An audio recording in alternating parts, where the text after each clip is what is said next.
네, 여러분 안녕하십니까. 경제 시사 토크 사이다 김영롱입니다. 요즘에 워낙 시장 변동성이 좀 커지다 보니까 저희가 이슈 얘기들은 잠깐 멈추고요. 주식시장을 계속 들여다보고 있습니다. 정식 명칭은 아닙니다만은 출내 불사춘 시리즈 계속 이어가고 있는 상황인데요. 오늘도 마켓 리더에게 앞으로의 증시 전망과 그리고 우리들은 어떤 스탠스를 가지고 시장 대응해야 될지 함께 그 답을 찾아보도록 하겠습니다. 오늘은 KTB투자증권의 김한진 수석연구위원과 함께하도록 하겠습니다. 어서 오십시오. 예, 안녕하세요. 안녕하세요. 오늘 어떤 주요 골자를 가지고 이야기를 할지 세 가지 주제가 역시 마련이 되어 있는데요. 어떤 걸지 화면 통해서 먼저 확인하고 오겠습니다. 예. 역시 3천에 대해서 한번 이야기를 해볼까 합니다. 잘 아시는 것처럼 3천 한다면 이제 코스피 3천 얘기를 다시 하게 되는데 사실 3천은 연초에 그러니까 지난해 말에 많은 증권사 전문가들에게 물어봤을 때 코스피 3천은 갈 수 있다라고 얘기를 했다가 요 한 2달 동안에는 전혀 그런 얘기가 쏙 들어갔었고 그러다가 남북 관계가 좀 화해 무드 가고 막 북미 정상회담 얘기 나오고 하다 보니까 다시 누군가의 입에서 코스피 3천이란 말이 조금씩 나오기 시작해서요. 이 3천이란 숫자에 대해서는 연구위원님께서는 어떻게 보십니까? 예, 부담스럽습니다. 예, 그렇죠. 예, 지수상으로야 지금 2,400에서 3,000 그렇게 먼 수치는 아닌데요. 네. 상징성도 있고 또 지금 시점을 대세 상승의 초입, 예. 앞으로 계속 장이 좋아지는 그 과정 중에 이제 초반부에 불과하냐, 예. 아니면 이제까지 달려온 장세의 이제 마무리 부분이냐, 혹은 한 단락이 매듭 짓는 약간 의미 있는 조정 국면이냐, 이제 여기에 대한 이제 의견 차이가 있는 것 같은데요. 아직까지는 제가 접한 전문가들은 두 번째 의견을 제일 많이 말하시더라고요. 저는 결론적으로 2,400에서 2,600선 정도 코스피 박스권이 조금 지루하게 한두 분기 올 여름 장세까지 진행되다가 서서히 약세장으로 진행되는 그래서 하반기에서 내년은 조금 조정에 대비해야 되는 장세가 아닐까. 현재로서는 그렇게 생각하고 있습니다. 그러니까 이전 같았었으면 이런 말을 한마디로 전강후약이라고 했었을 텐데 요즘에는 사실 전강후약이라는 게 의미가 있을까? 분기별로 쪼개지는 게 아니라 달별로 주별로 쪼개야 되는 상황이 되다 보니까 연구를 하시는 위원님 입장에서도 힘들 테고 매일 방송을 진행하는 저희 입장에서도 힘든 게 마찬가지입니다만 그러면 상반기에 이제 상반기 글쎄요 거의 다 지났다고 하기는 좀 그러겠습니다만 이제 남은 상반기와 그리고 앞으로의 하반기 흐름 조금 더 구체적으로 한번 설명을 해주시겠어요? 예, 올해는 어쨌든 금리와의 전쟁이 좀 시작될 것 같고요. 금리가 올라가는 거는 사실은 시청자분들께서 다 아시지만 경기가 좋다라는 거에 대한 한 그림자죠. 그런데 왜 금리 상승이 부담되느냐? 금리 상승에 따라서 미국장이 특히 장기간 2009년 이후에 거의 한 10년 가까이 적지 않게 올랐다라는 게 이제 부담이고요. 2월 달에 변동성이 굉장히 이제 커지기 시작했는데 그 요인이 금리를 감안한 S&P 500이라든지 미국 증시의 전반적인 금리를 감안한 마켓 밸류에이션, 마켓이 금리에 비해서 얼만큼 저평가되어 있냐, 고평가되어 있느냐라는 그런 지표들이 서브프라임 직전 2007년 수준 정도에 근접해 가고 있습니다. 거의 근접했습니다. 그러다 보니까 올해는 여기서 금리가 조금 오르든지 아니면 주가가 조금 오버슈팅을 한다든지 아니면 어닝 전망이 혹은 경기 전망이 조금 슬로우해진다든지 약해진다든지 이런 조건들이 약간의 증시의 악재적인 요인들이 조금만 불거져도 시장이 스트레스를 표현하는 거죠. 나 지금 부담스러워. 나 지금 조금 위험할 수 있어. 이런 거를 자꾸 표현하는 게 지금 변동성으로 나타나고 있는 거고요. 그런 관점에서 보면 올해는 높은 변동성에 여전히 노출되는 장. 그래서 앞서 말씀드렸듯이 1분기 지나서 지금 2분기, 3분기 정도까지는 아직은 이게 힘겨루기가 완전히 어느 한쪽으로 원사이드하게 결정될 것 같지는 않거든요. 기업 이익이 뭐 급격하게 꼬꾸라질 것도 같지도 않고요. 네네. 경기가 갑자기 꺾일 것 같지도 않고 그러다 보니까 시장이 조금 우왕좌왕하는 변동성 속에서 우왕좌왕하는 국면이 조금 한두 분기 진행되다가 예. 하반기에 돼서 주가가 조금 더 올라가면 예. 그게 이제 뭐 방아쇠가 돼가지고 주가 조정이 오히려 시작될 수도 있고 예. 그리고 한 가지는 이제 금리 부분인데 금리가 어쨌든 올해 2번 내지 3번 추가 인상이 예정돼 있기 때문에 예. 마켓의 금리가 올라가기 시작하면서 시장의 금리를 감안한 밸류에이션이 네. 이제 시달리기 시작하는 국면이 하반기라고 봅니다. 예. 그래서 하반기에는 조금 그 이상을 금리 상승의 스트레스를 더 극복할 수 있는 어닝 증가가 나오면 괜찮은데 이익 증가가 더 탄력적으로 증가되면 괜찮은데 그렇지 않을 경우에는 시장이 조금 조정으로 접어들지 않을까라고 예. 조금 조심스럽게 생각하고 있습니다. 참 그게 녹록지가 않은 네. 것 같습니다. 그러니까 어제도 사실 비슷한 질문을 출연자에게 드렸었는데 미국 같은 경우에 금리가 계속 올라간다 하더라도 지표를 통해서 인플레가 확인만 된다면 시장은 어느 정도 받아들일 수 있을 것 같은데 네. 정작 우리나라 국내 시장 같은 경우에는 금리 인상이라는 것 자체가 스트레스로 다가올 수 있기 때문에 그렇습니다. 좀 변동성이 더 커질 수 있는 상황이고 이것 때문에 글쎄요 수급적으로 봤을 때 외국인이 이전까지는 그래도 매도는 있어도 네. 유출까지는 없을 거다. 금리 네. 역전이 되더라도 네. 신흥시장 그리고 우리나라 시장에 매력도가 있기 때문에 저평가 매력이라는 얘기도 하고 그런데 요즘에는 그런 얘기도 많이 안 하는 것 같거든요. 여기에 대해서는 수급 상황에 대한 외국인의 이런 매수 매도 전망은 어떻게 보고 계십니까? 예, 뭐 3월달 들어서 뭐 코스닥도 그렇고 외국인들이 조금 순매수 위로 돌아서서 긍정적인 전망도 지금 나오고 있습니다만 예. 큰 판세는 이런 것 같습니다. 제가 볼 때는 일단은 글로벌 증시의 중심 시장인 미국 증시가 앞서 말씀드린 것처럼 과열은 뭐 거품은 아닌데 예. 약간 과열에 대해서는 다 인정을 하고 있습니다. 예. 그러다 보니까 거액 어떤 그 기관들이 예. 대규모 기관들은 조금씩 발을 뺄 준비를 하고 있는 것 같고요. 예. 근데 뭐 사실 주식시장이라는 게 뭐 지나봐야 아는 거고 누가 정답을 가지고 뭐 이렇게 플레이를 하는 건 아니지 그렇죠. 않습니까? 네. 그러다 보니까 시장이 아직은 뭐 조금 더 남은 것도 같은데 일단은 좀 리스크 관리를 좀 하자. 네. 위험 관리를 하자라는 쪽이 약간 우세해 보입니다. 수급적으로도 그런 느낌들이 있죠. 네. 그러다 보니까 자기네 증시, 미국 증시, 글로벌 증시에 대해서 약간 신중한 모드다 보니까 예. 이머징 또 한국 증시 싼 건 알겠다. 예. 싸고 저평가되어 있는 건 알겠지만 일단 위험자산 전반에 대한 약간 그 신중 모드, 약간 조심스러워하는 모드가 전 세계 시장의 증시에 깔려 있고요. 예. 그러다 보니까 한국 증시로 과감하게 아직 들어오고 전면적으로 한국 시장의 어떤 수급을 개선할 정도의 외국인의 강력한 매수세가 들어오는 것은 당분간은 조금 기대하기 어려울 것이다. 앞서 예. 말씀드린 것처럼 그래서 연 중반이 넘어가면서 하반기 갔는데 경기가 생각보다 더 좋다든지 예. 기업 이익이 생각보다 훨씬 더 좋다든지 이러면 이제 스탠스가 바뀌겠죠.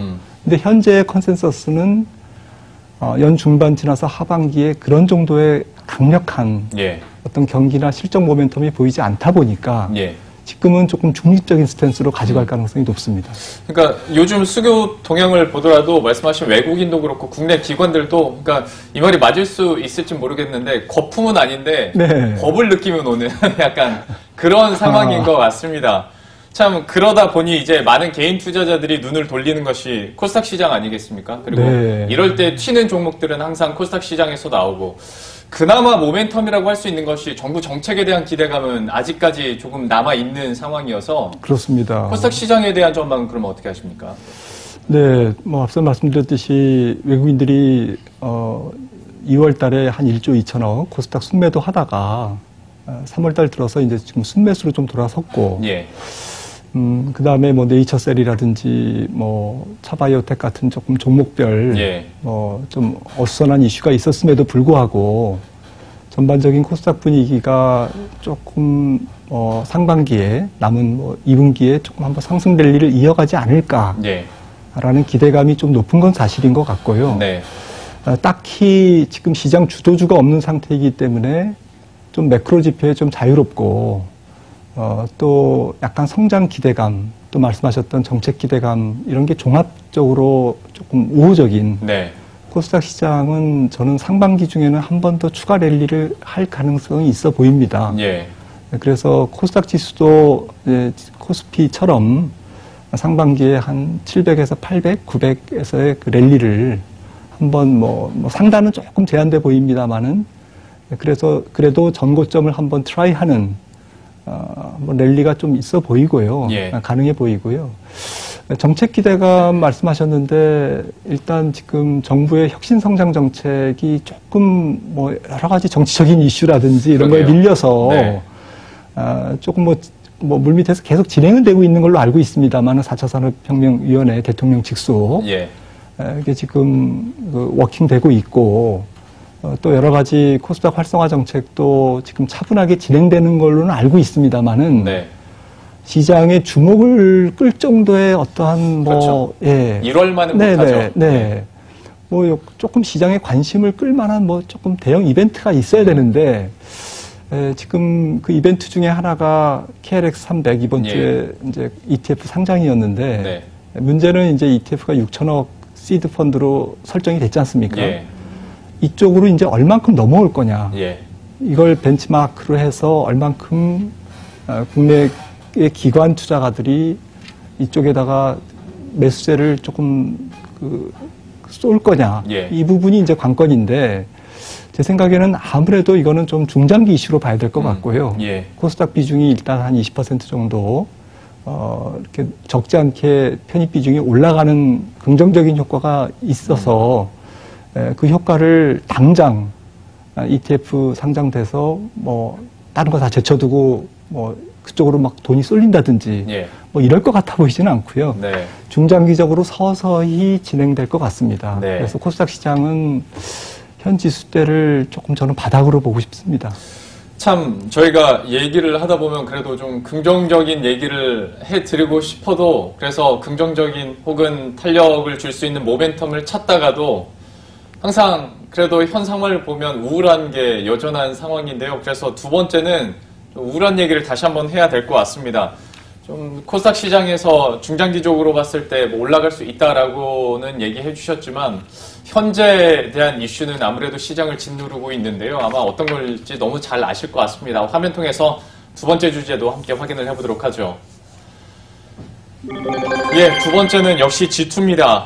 미국과 중국 간의 무역 전쟁이 계속 일어나고 있는 상황이고 이것이 계속 치고받고 하다가 중간에 문우신 재무장관이 방중 가능성이 있다.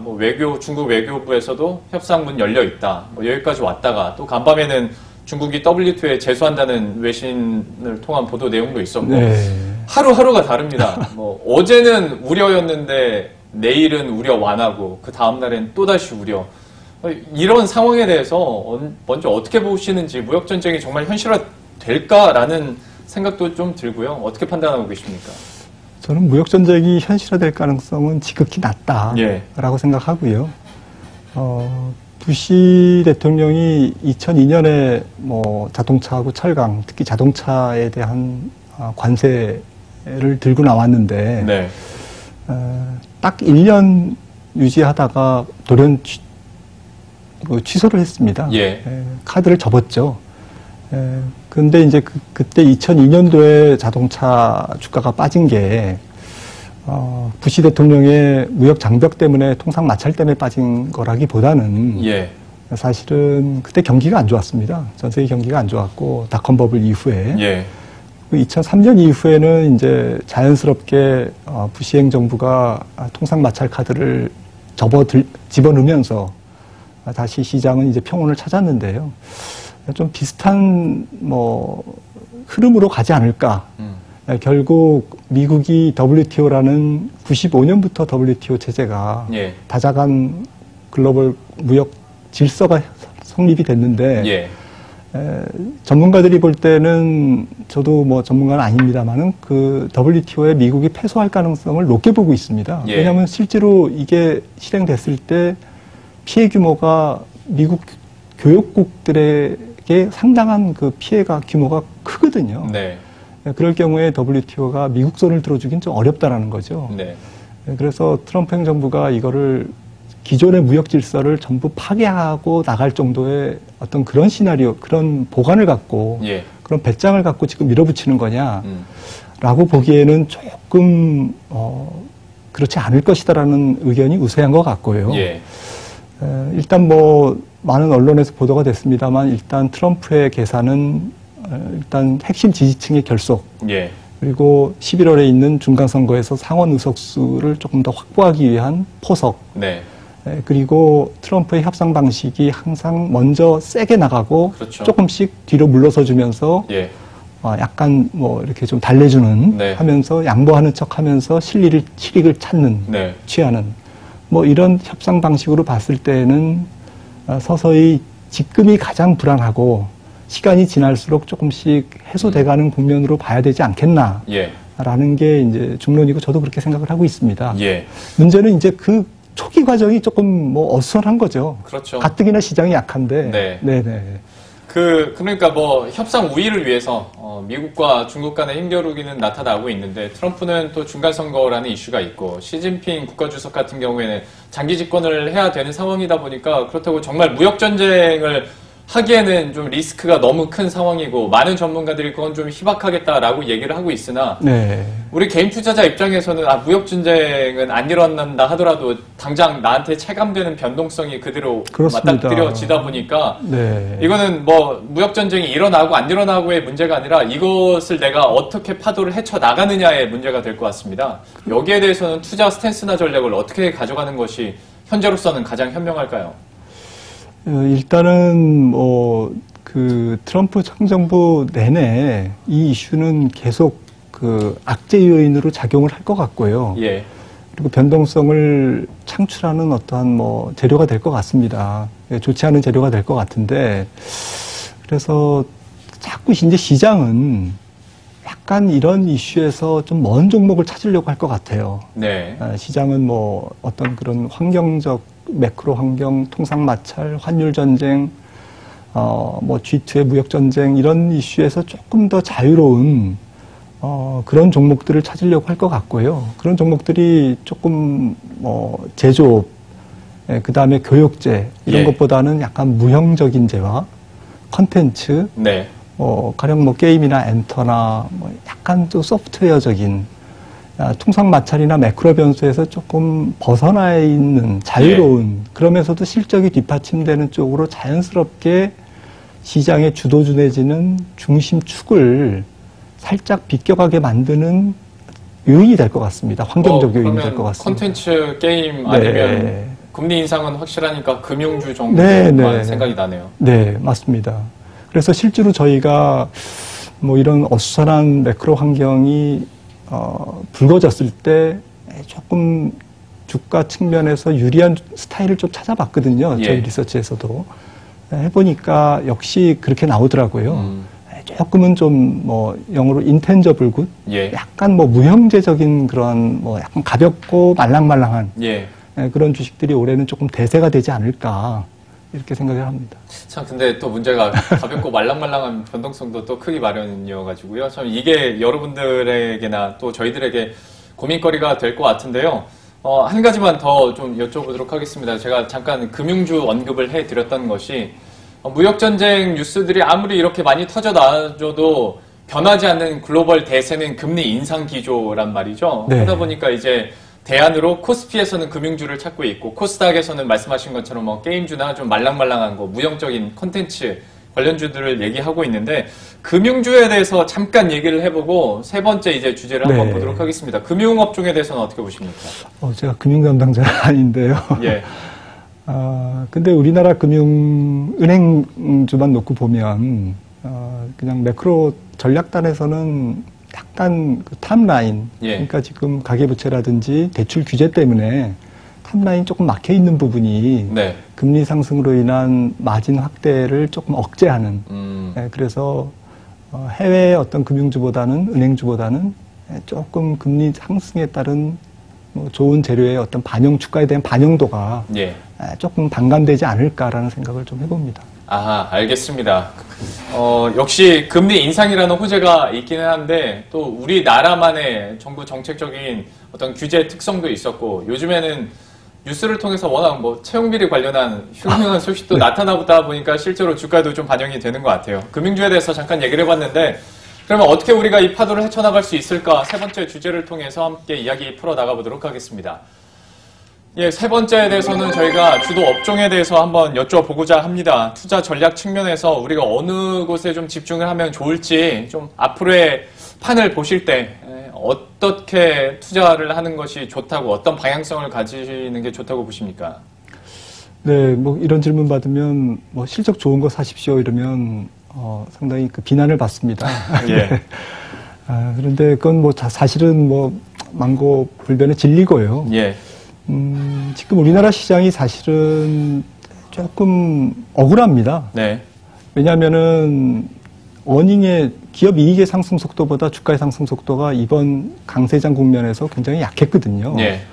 가령 2011년에서 뭐 15년 같은 경우에는 우리나라 퍼가 주가 수익 비율이 계속 올라가면서 주가가 올랐는데 네. 지금은 내려가면서 올랐다는 얘기는 이익이 한 단위 증가될 때 주가는 한 단위 못 올랐다는 얘기입니다. 예.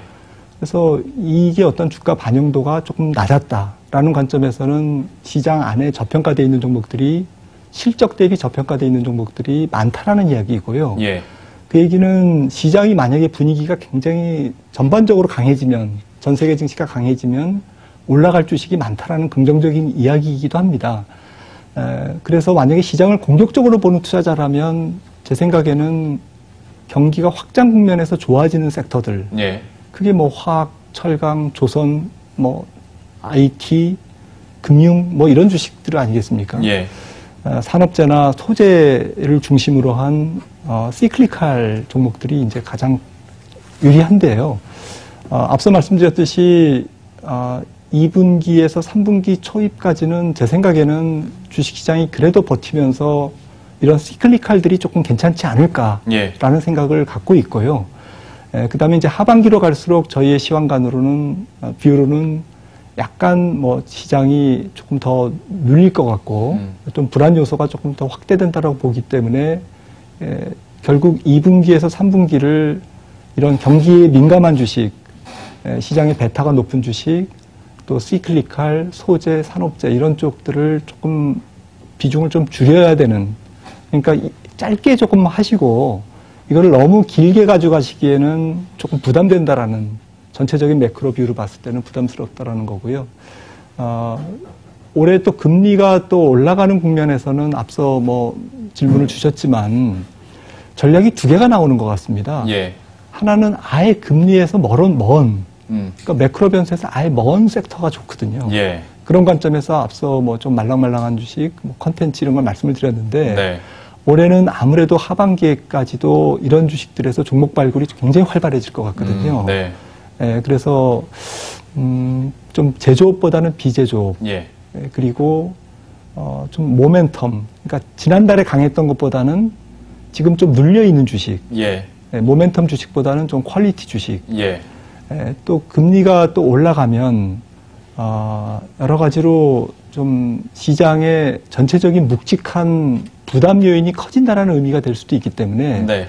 실적 대비 현저히 저평가되어 있는 것들이 간헐적으로 올라갈 겁니다. 네. 그래서 그런 밸류, 가치주 쪽에서의 순환매 이런 쪽에 좀 초점을 두시는 게 좋을 것 같고요. 한마디로 정리해드리면 이렇습니다. 네. 실적 좋은 걸 사되 경기에 민감한 주식은 짧게 하고 예. 하반기로 갈수록 경기에 민감한 주식보다는 경기에 둔감한 주식, 약간 경기로부터 자유로운 실적주를 좀 이익의 변동성이 적은 주식을 사자. 이렇게 정리하고 있습니다. 알겠습니다. 우리가 만약에 미국 증시였으면 정말로 실적 좋은 거 사십시오 하고 방송 끝내도 됐었을 텐데 우리나라 상황을 본다면 매크로 변수와는 좀 거리가 먼 업종군에 좀 더 집중을 하고 그리고 실적 대비했을 때 좀 낙폭이 과대했던 종목들의 단발성으로 또 상승 여력이 남아 있다라고 해주셨으니까요. 이 부분 조건들을 참고하시면서 투자 전략 그리고 포트폴리오 짜신다면 좀 도움이 될 것 같습니다. 이렇게 해서 오늘 KTB투자증권의 김한진 수석연구위원과 함께 현재 증시 상황과 앞으로의 전망까지 들어봤습니다. 오늘 말씀 고맙습니다. 감사합니다. 예, 시장에 대한 이야기 이렇게 마무리를 짓고요. 현재 들어오고 있는 뉴스들은 어떤 것들이 있는지 이슈 파노라마 통해서 함께 확인하고 오겠습니다.